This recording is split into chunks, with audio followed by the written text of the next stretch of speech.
Okanagan, where my family used to come for vacations when I was a kid growing up in Calgary. Merci beaucoup d'être venu aujourd'hui. Ça me fait plaisir d'être ici dans la région d'Okanagan, l'un des endroits les plus beaux au monde. Donc, malheureusement, ça va mal. Ça va mal à travers le pays. Après 8 ans de Justin Trudeau, tout coûte plus cher, le travail n'est plus payant, le coût de logement a doublé, la criminalité, le chaos, les drogues et le désordre sont communs dans nos rues, et Justin Trudeau et les néo-démocrates essaient de nous diviser afin de distraire de tout ce qu'ils ont brisé. On l'a vu aujourd'hui à Kelowna, les données de la banque alimentaire, le niveau le plus élevé dans 41 ans, à cause de la crise inflationniste que Justin Trudeau et les néo-démocrates ont causée. On voit aussi que Kelowna a le taux de criminalité le plus élevé au pays, après 8 ans de Trudeau et les néo-démocrates, qui ont libéré des criminels les plus violents dans les rues et qui ont décriminalisé les drogues qui causent le chaos et des gens qui doivent vivre dans des tentes. Assez, c'est assez. On a besoin du gros bon sens. Il faut rétablir le gros bon sens, ici et à travers le pays. Et c'est ce que les conservateurs de Pierre Poilievre feront. Nous allons ramener des prix plus bas en éliminant la taxe carbone, en gelant les dépenses et éliminant le gaspillage gouvernemental pour équilibrer le budget et réduire l'inflation et les taux d'intérêt. On va ramener des chèques de paie de plus fort en réduisant les impôts. On va bâtir des maisons. On va ramener des maisons abordables en incitant des municipalités de permettre plus de construction. Et on va ramener la sécurité dans nos rues avec la prison et non pas la libération automatique et conditionnelle ou sous caution pour les criminels récidivistes les plus violents. C'est ça le gros bon sens et c'est ce que nous allons ramener chez nous. Thank you very much, everyone. It is, as I said earlier, great to be here in the beautiful Kelowna. However, I wouldn't be honest if I didn't say everything is broken after 8 years of Justin Trudeau and the NDP. And the people of Kelowna are suffering the worst from the NDP-Trudeau coalition. Here in Kelowna, we just got the numbers from the food bank. Highest in 41 years. Food bank directly attributes that to the inflation crisis. That's a crisis that Justin Trudeau and the NDP have caused. It's now $2,000 to rent a small apartment in Kelowna, forcing many to live in tents. Very large tent city now, right on the trail, which grows constantly. We didn't have it before Justin Trudeau. Before Justin Trudeau, that tent city was not there. That is the direct result of his inflationary policies that have doubled the cost of housing and driven up food prices faster than at any time in 4 decades. The catch and release criminal justice policies of Trudeau and the NDP have given Kelowna the highest crime rate in all of Canada, 10,000 crimes per 100,000 people. An astonishing amount of crime. That's 1 crime committed for every 10 citizens that live in Kelowna. That is the direct consequence of Justin Trudeau releasing the most violent criminals into our streets, decriminalizing heroin, crack, and other hard drugs, and wasting money going after lawful hunters and farmers rather than securing our borders to keep the illegal guns and drugs out.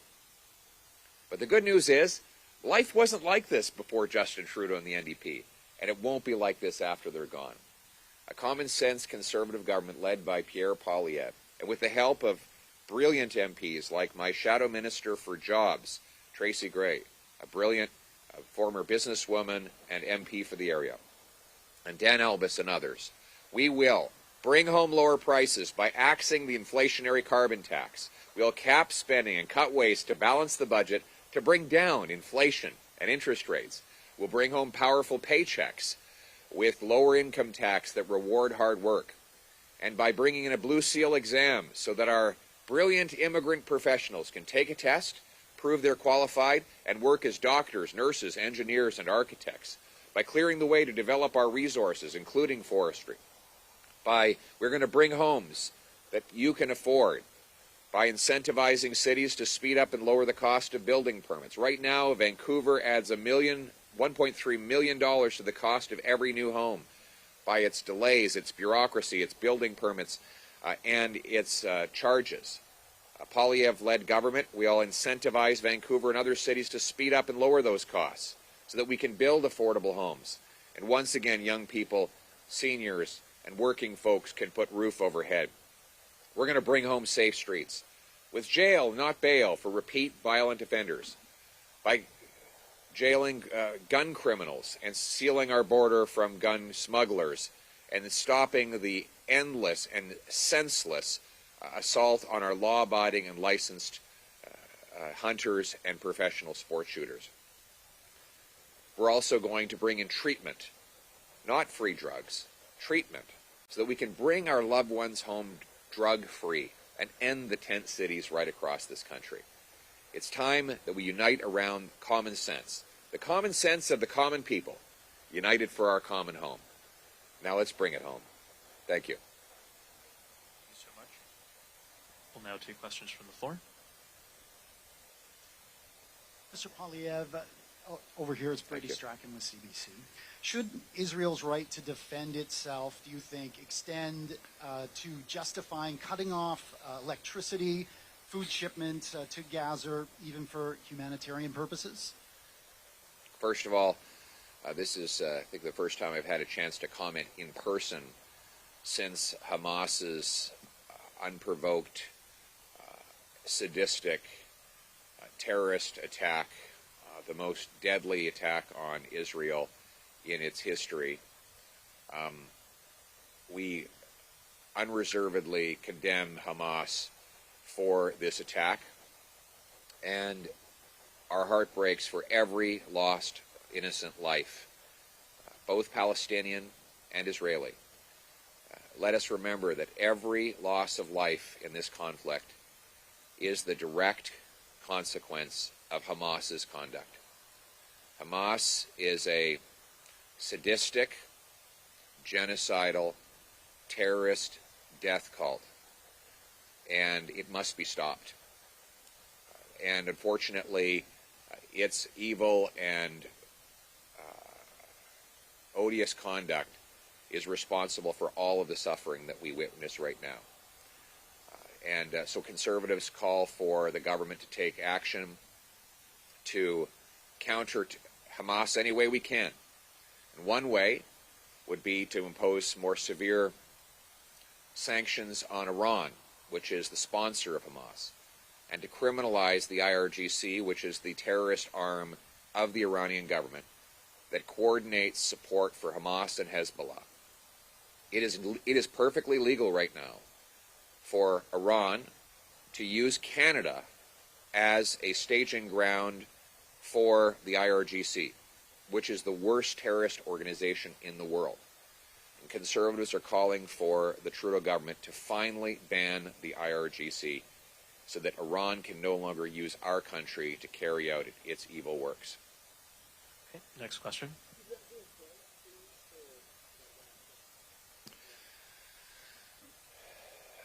Évidemment, le Parti conservateur condamne l'attaque terroriste d'Hamas. C'est un groupe terroriste sadique et qui supporte le génocide. Toutes les tragédies que nous voyons aujourd'hui sont les conséquences directes d'Hamas.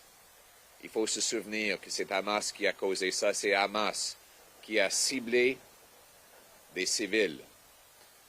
Et c'est la raison pour laquelle le Parti conservateur revendique que le gouvernement du Canada contre Hamas de toute façon disponible, y compris en mettant en place des sanctions, des nouvelles sanctions contre l'Iran et en interdisant le bras terroriste du gouvernement d'Iran, the IRGC, parce que ce bras terroriste est responsable de coordonner Hezbollah et Hamas. C'est clair que l'Iran a été impliqué dans la coordination de cet attentat terroriste. Ça aurait été impossible pour Hamas à Gaza d'organiser un tel attentat. Donc, c'est inacceptable que le gouvernement du Canada permette le bras terroriste d'Iran de lever des fonds, d'organiser et d'opérer ici au Canada sans sanction légale. Merci. Okay, next question. Welcome back to the Okanagan. We're seeing in your advertising a lot of emphasis on your plan to axe the carbon tax. You suggest in these ads that it would have a big impact on food prices.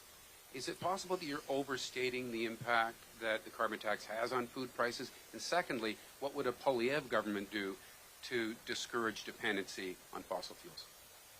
Thank you. So the first question was, is it possible that it's overestimated? No. If you tax the farmer who makes the food and the trucker who ships the food, you tax all those who buy the food. And ask the farmers in this region what they're paying for diesel now. Diesel is an essential on farms. There's no alternative. You need it for you need it for combines, for tractors, for drying. Well, in the case of drying, it's mostly natural gas, which is also taxed. So that all gets passed down to the people who buy the food. I have a tomato farm in my riding where they pay tax on the CO2 released into the greenhouse, even though that CO2 is absorbed by the plant life. Apparently, Justin Trudeau missed that day in science class. But the Mexican tomato farmer doesn't pay Trudeau's tax, so it's cheaper to buy the Mexican tomato in Manotick, Ontario, than the Manotick tomato in Manotick, Ontario. So Canadians are paying more for foreign food rather than paying less for Canadian food. I will axe the tax to bring home lower gas, heat, and grocery bills. My plan on the environment is technology and not taxes. We need to greenlight green projects, like nuclear power, to reduce our dependence on coal. Carbon capture and storage, so that our oil and gas sector can put the carbon back in the ground where it came from, and we can become the lowest emitting source of oil anywhere on planet Earth. Oil, by the way, will be used roughly 60 to 100 million barrels a day for the next 2 decades, if you believe the International Energy Agency. So we think it should be low-emitting Canadian oil to bring home that money to Canada. We need to green-light tidal wave power off the East Coast, like the one that Trudeau killed in Nova Scotia. We need to green-light Quebec's plan to double its hydroelectric capacity. We can't afford 5 or 6 years of federal red tape blocking hydroelectric dams that are going to be necessary to supply the kilowattage to power an electric economy. So where Justin Trudeau and the NDP want to raise the cost of traditional energy that we still need, I want to lower the cost of carbon-free alternatives. That's the fundamental change that I propose. It's common sense. Let's bring it home. Okay. Next question. Good morning, Mr. Poilievre. Madison with Castat News in Kelowna. My question has to do with the crime rate. I know you mentioned Kelowna has the highest crime rate in Canada, and you talk about repeat offenders. You mention quite often jail, not bail. I'm just curious, what exactly would that look like? So the reason I mention that is that Trudeau and the NDP have brought in automatic bail for repeat violent offenders. The BC Union of Mayors indicates that the same 40 offenders were arrested 6,000 times in Vancouver. So 40 offenders arrested 6,000 times. That's 150 arrests per offender per year. The police will tell you that those offenders commit most of their crimes when they're out on bail for their previous crime. So they get arrested in the morning. They say to the police, you know, can you make this quick? Because I've got another engagement at noon. They get released. They commit another crime. They're arrested. and they're out on dinner by dinner time to commit their third crime of the day. They laugh at the police. And this is a deliberate decision by Justin Trudeau and the NDP with Bill C-75, and we saw the spike in crime follow immediately after that policy came into place. So my common sense plan is to make repeat violent offenders ineligible for early bail or parole. Very simple. They'll stay in jail where they can't commit crime. Okay, next question. Ron Seymour from the Kelowna Daily Courier.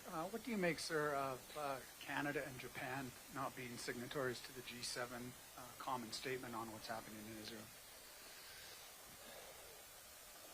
The 5 G7 countries, Germany, Italy, the UK, US, and Italy, all signed off a deal, and they didn't even ask Justin Trudeau. Can we be honest? They don't care what Justin Trudeau thinks. World leaders don't take Justin Trudeau seriously. They think he's a joke. He's being trampled on by world leaders all around the world. Look, when you look at Justin Trudeau at an international meeting, other leaders don't even want to shake his hand. He stands off in the corner while the adults have serious conversations. They know that he's decimated our military, that he embarrasses our country on the world stage, that he allowed a Nazi to be recognized at the state visit of the Ukrainian president, that he has no idea what he's talking about on matters of foreign policy. And they're tired of his pointless, meaningless virtue signaling that's backed up with no substance whatsoever. So right now, unfortunately, as long as Justin Trudeau's around, we will have no influence on the world stage.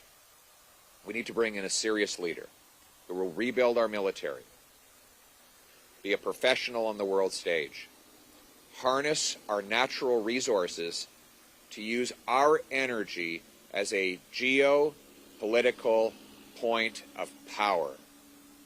We could be breaking European dependence on Putin by selling our liquefied natural gas, but Trudeau blocks it because he doesn't think there's a business case. We could displace oil from Russia, from Iran, and other dictatorships if Justin Trudeau would stop waging war on our energy sector. We could be selling our civilian-grade uranium so that foreign countries could break their dependence on coal-fired electricity and build nuclear power plants. But these are all things that Justin Trudeau has failed to do because he is not a serious leader and the rest of the world looks at him as a joke. Okay, next question. Good morning, Mr. Poilievre. Jaden Wozni with Global Okanagan here in Kelowna. A question from Global National today, actually. Scott Moe's government has introduced legislation requiring educators to inform parents if a child comes to class wishing to be recognized by a different name or pronoun. I guess Blaine Hake. Oh, we lost you there. Want me to just shout it? Oh. Also, campaign in favor of the same policy. Call an election in New Brunswick. I guess, do you think there's a role for the federal government on this issue, and do you and your caucus agree with these policies? I've seen Justin Trudeau has tried to stick his nose in these decisions. It's time for Justin Trudeau to butt out. Conservatives support parental rights. We believe that parents are the final authority in raising their kids, and parents need to be informed of what goes on in their children's lives. So it's time for Justin Trudeau to butt out, let provinces run schools, and parents raise kids. All right.